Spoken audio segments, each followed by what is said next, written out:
Beginning soon after World War II and continuing into the 1980s, the Japanese economy grew at an astonishing rate, unprecedented in Japanese history and arguably unprecedented in the history of the world. The overall numbers are incredible. In the 20 years between 1955 and 1975, the Japanese economy grew more than 435%. That's inflation adjusted, that's real growth. So no wonder economists refer to this as the period of the Japanese miracle. Now, in the early 21st century, the chatter is all about the Chinese economic miracle. But two things make the Japanese case notable in my mind. First, it set the precedent for the rest of Asia. The idea that Westerners would buy an expensive durable good, like a TV or a car, from a faraway East Asian country, that trail was blazed by Japan. In the 1950s, made in Japan meant cheap novelties. But by the 1980s, made in Japan meant high-quality, innovative products. And the second thing that makes the Japanese economic miracle stand out is that this entire run of growth, from the 1950s onward, occurred during a period of free and openly contested elections in a stable multi-party democracy. So think, by comparison, of Taiwan and South Korea, two countries that also saw dramatic growth in the latter half of the 20th century. Well, that growth was initially fostered under one-party rule or military rule. Now, both of those countries made relatively peaceful transitions to multi-party democracies. Mainland China is still a work in progress on that score. But in Japan, there was never a dictatorship to force from power. So in the 1980s, political scientists were writing books like Japan as Number One. They observed that Japan had high rates of economic growth, high income equality, high literacy, high life expectancy, virtually no street crime, free and fair elections, labor unions. And the question was, what's the secret formula? Can anyone bottle this? Of course, since the 1990s, the bloom is off that rose. And 20 years of sluggish economic growth mean that Japan is no longer the economic model it used to be. But for today, let's stick with the boom years. And above all, let's ask the question, why did the Japanese economy grow so fast? Well, I'm going to identify and discuss 6 factors over the next few minutes. And here's the first. The Japanese economy grew rapidly after World War II because the US wanted it to. The US, which was nearly half the world economy in the post-war era, wanted Japan to be a model of capitalism for the developing world. China had gone communist, India was politically neutral, Korea was divided and devastated by war.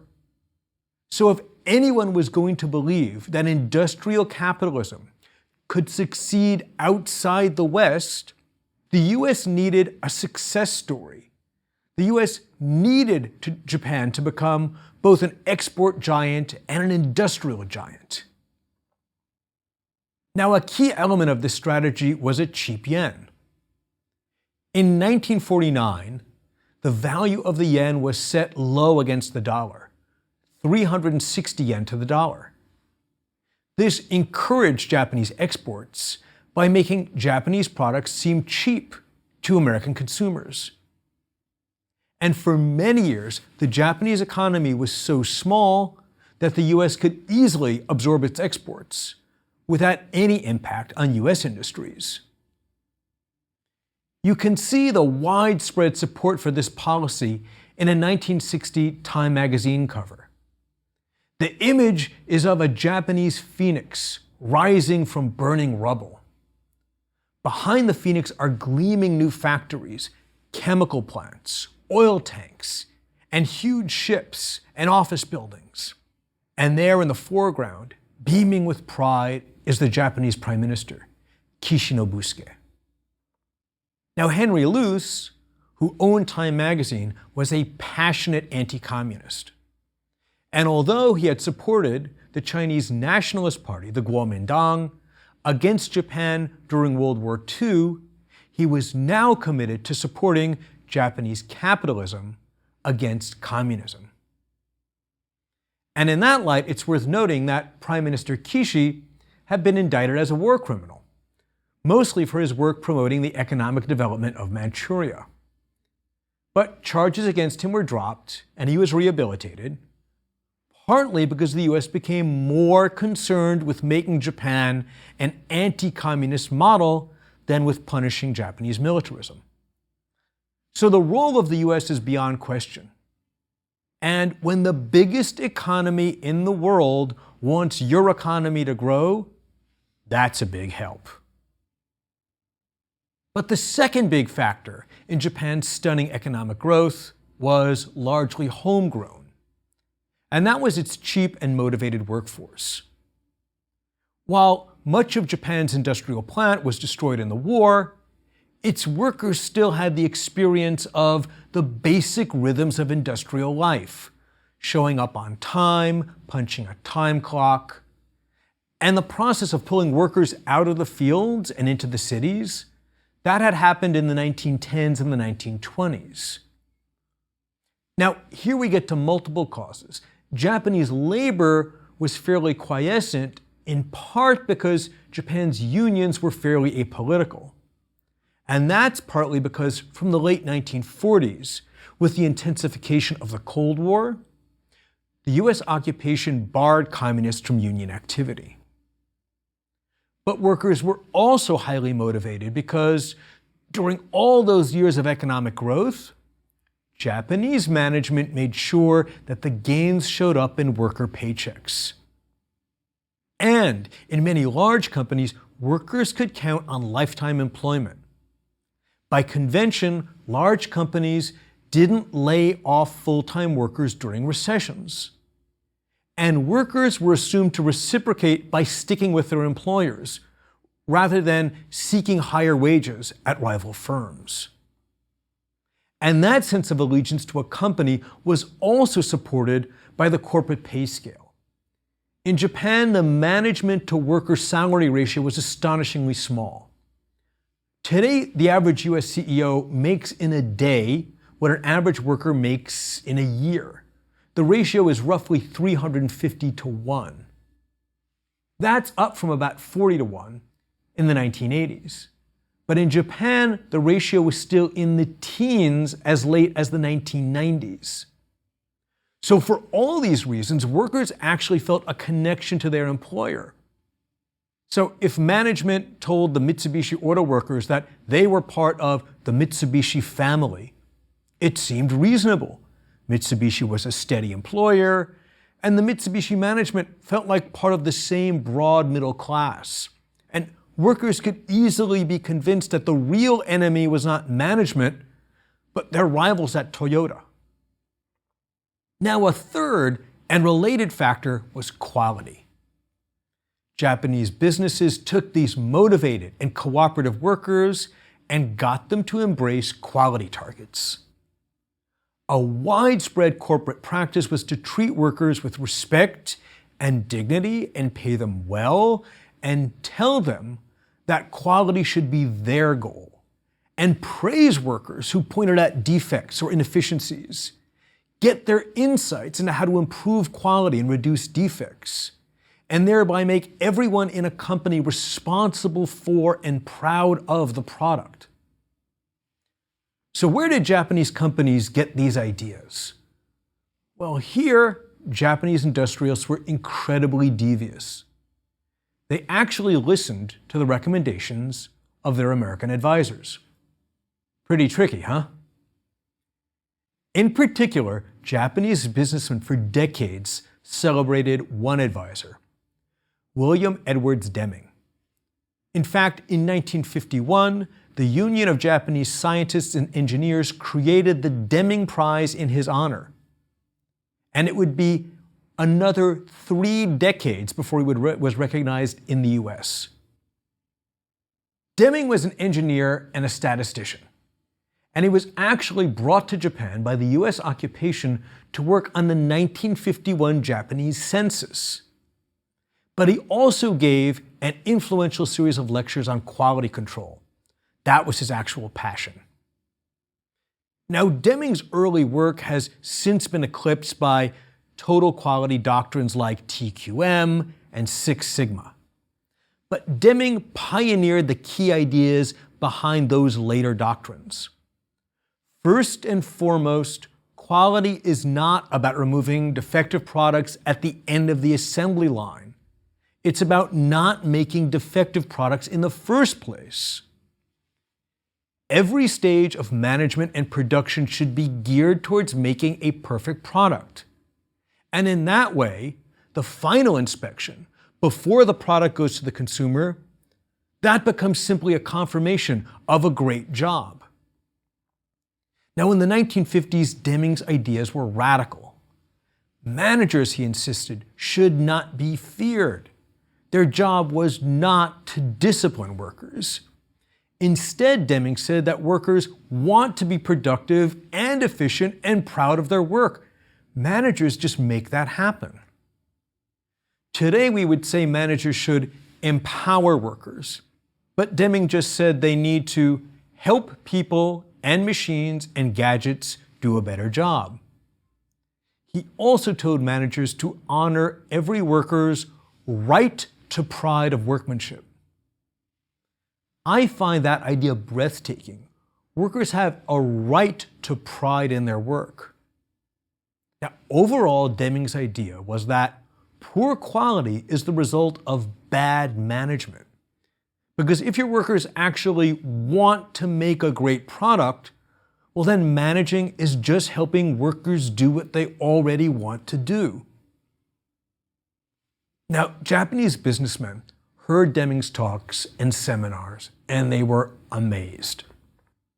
Akio Morita, the founder and CEO of Sony, he spoke of Deming's lectures as quasi-religious experiences. Akio said he never thought the same way again. And following Deming's lead, Japanese manufacturers began integrating design and production to lower defects and improve quality. And they included advice from shop floor workers, and they made the goal of constantly improving manufacturing techniques part of their corporate culture. And remember, in this quest for high quality, Japanese companies already had the advantages of relatively low wages and an artificially low currency. If you add high quality products to the mix, that explains a lot of double-digit growth. So we've explored 3 factors that drove the Japanese economic miracle: vigorous US support, a cheap and motivated workforce, and an emphasis on quality. And here's a 4th big factor. From the 1950s well into the 1970s, Japanese companies benefited from research and development conducted in the West. Companies in the US and Europe developed cutting-edge technologies, which they were willing to license or sell to Japan. One example is the liquid crystal display. RCA actually developed the LCD, which is now everywhere. Your smartphone display is a massive LCD. So is a flat-screen TV. And yet, RCA sold patent licenses to Japanese companies, which then pioneered massive LCDs and dominated the market. And this happened in multiple industries. Japanese steelmakers were quick to adopt the basic oxygen process furnace, even though the original patent was British and the experimental prototype was American. So why did Western companies sell or license their patents instead of developing those products on their own? Well, one obvious reason was that the Japanese were starting from scratch. For example, the US was slow to adopt new steel technology because the industry already had a huge infrastructure in place. It would have been a really tough decision to start tearing down working steel mills to try a new technology, and an experimental technology at that. But the war had destroyed much of Japan's infrastructure. They were building from scratch anyway. And there was something deeper. In the post-war period, Japanese companies were largely insulated from short-term market forces. They could afford to try new technologies requiring years of development, and they could bear those costs, even if it meant short-term losses. When the US electronics industry and auto industries were collapsing, Akio Morita famously said, the one thing he would change about US business culture is quarterly financial reporting. That, he argued, made it impossible to do the sort of long-term investment needed for innovation. So what was different in Japan? What insulated Japanese companies from short-term market forces? Well, that question brings us to our fifth big factor behind Japan's economic miracle: the financing of Japanese business. You see, during the post-war boom, Japanese businesses relied more on loans than on stock sales. Japanese businesses, even big businesses, were a lot like US small businesses. They weren't reliant on big public stock offerings. Instead, they borrowed money. And that meant that government loan guarantees were incredibly powerful. If you needed a bank loan for your business, you could go it alone, or you could follow the government's economic plan. Now, as part of the government's economic plan, the Japanese government targeted key industries for growth, and then it supported them by guaranteeing their bank loans. So while government ministry guidelines were technically voluntary, if you followed government advice and you built a steel plant in compliance with the government's plan to develop a steel industry, well, then you got a steady line of credit. And not just from official government banks, but also from private lenders. Now, that question of investment capital, that gets us into another key aspect of post-war industry. Many Japanese companies were part of complex webs of cross-ownership and investing. So when Japanese corporations did raise capital by selling stock, the investors were often affiliated companies. And when they got loans, it was often from affiliated banks. In Japanese, these webs of affiliated companies are called keiretsu. The major keiretsu of the post-war era were Mitsubishi, Mitsui, Sumitomo, and Yasuda. And the largest keiretsu had affiliates in virtually every industry. The Mitsubishi Group, for example, is today comprised of over 500 major companies, including Mitsubishi Motors, Mitsubishi Aircraft, Mitsubishi Steel, Nikon Corporation, Mitsubishi Plastics, Mitsubishi Paper Mills, Kirin Brewery Company, and the Bank of Tokyo Mitsubishi UFJ, which was for a century known simply as Mitsubishi Bank. Most keiretsu had pre-war roots. Some go back to the 1800s. And the occupation briefly considered breaking them down into small independent companies. But that plan was shelved as part of the Cold War goal of rebuilding Japan's economy. So the reforms were limited to some rather superficial restructuring. Now, in terms of investment, Mitsubishi affiliates like Mitsubishi Bank funded the other affiliates. And in addition, the different affiliates all bought each other's stock. And they all bought each other's products. Mitsubishi cars were built with Mitsubishi steel. And all those sorts of deals insulated the companies from any quarter-to-quarter market pressures.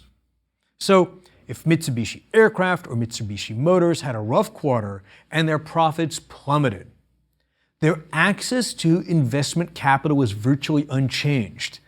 Mitsubishi Real Estate didn't dump their shares, investors didn't demand immediate cost cutting to restore profitability, Mitsubishi Bank didn't call in a loan.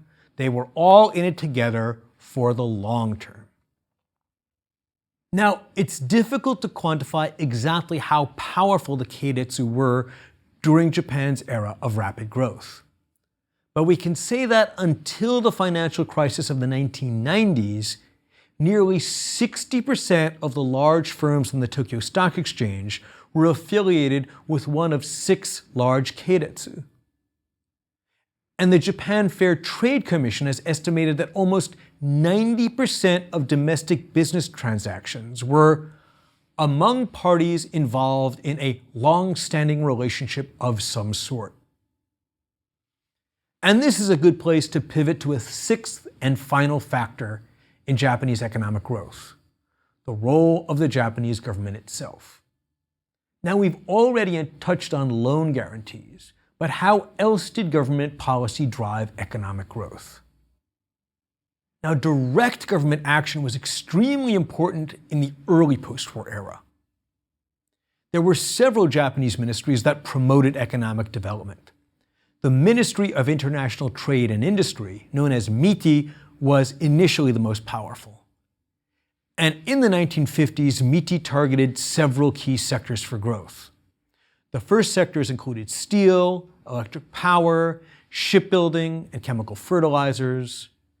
And then came synthetic textiles, plastics, and automobiles. And in order to promote these industries, MITI, as I noted, either offered direct government loans or provided loan guarantees to private banks, and it offered government land at low cost, and it offered special tax breaks, everything from accelerated depreciation of capital costs to exemptions from income tax. And there's little question that these policies worked because Japan became the biggest shipbuilder in the world in the 1950s. And nearly 60% of that industry's capital came from government banks. But equally important was the government's inaction, its failure to break up cartels, even when those cartels were in clear violation of Japanese law. Japan did have anti-monopoly and fair trade laws, but for decades the government did not enforce laws on price fixing or other forms of collusion. In fact, it allowed and even encouraged keiretsu. A prime example is the Japanese electronics industry. MITI had a small direct role. It promoted Japanese research in transistors. But more important was the government's role in allowing Japanese electronics industry members to fix prices.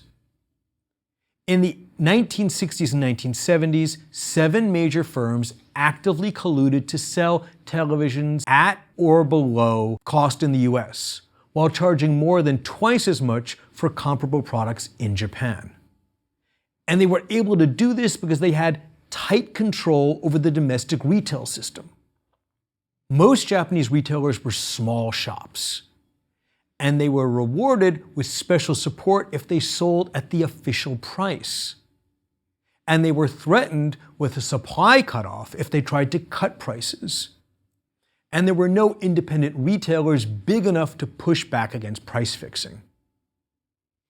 Now, in the case of TVs, when the gap in prices became known in Japan, MITI felt that they had to explain the gap without acknowledging price fixing.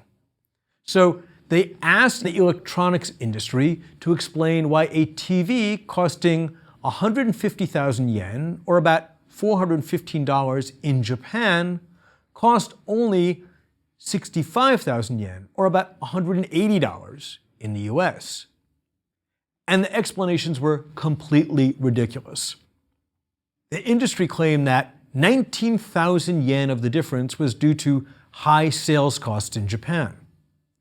But then the Retailers Association refused to take the blame.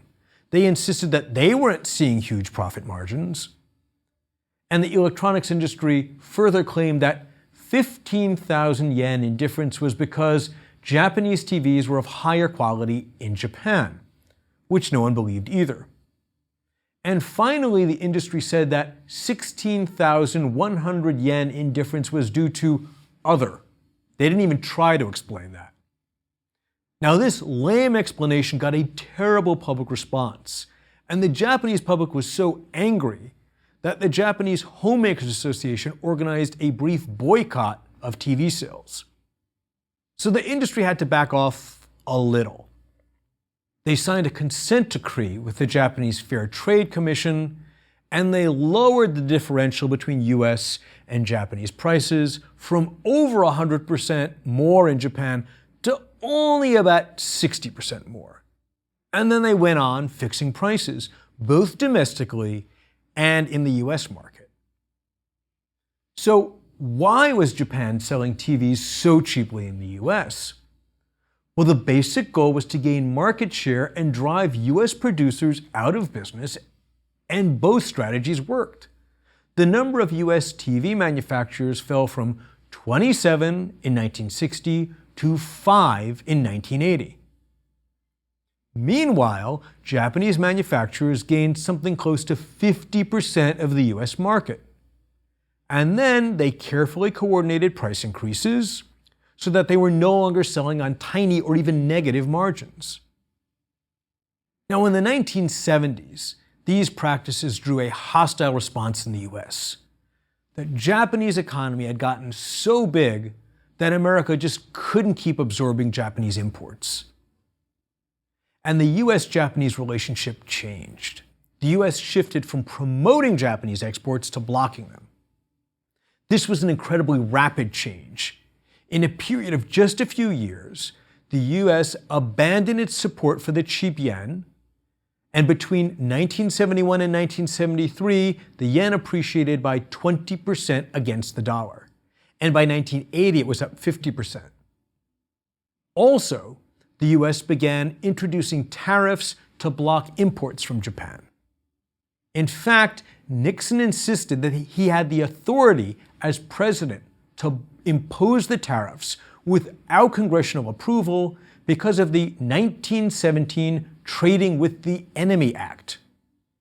That decision did not play well in Tokyo. And this was part of a still broader shift in US policy. Remember that Japan was supposed to be the Asian capitalist success story. It was supposed to be the antidote to Chinese communism. But that storyline also began to break down in the 1970s.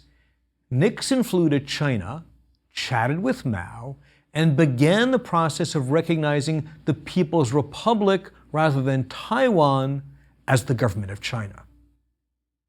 Now, in Tokyo, this was a complete shock. The Japanese Foreign Ministry had not been given advance notice. They found out from public media. And coming on top of those developments was the 1973 oil crisis. And as a US ally, Japan was specifically targeted as part of the OPEC embargo. And the Japanese economy suffered as oil prices rose 300% in just a few years.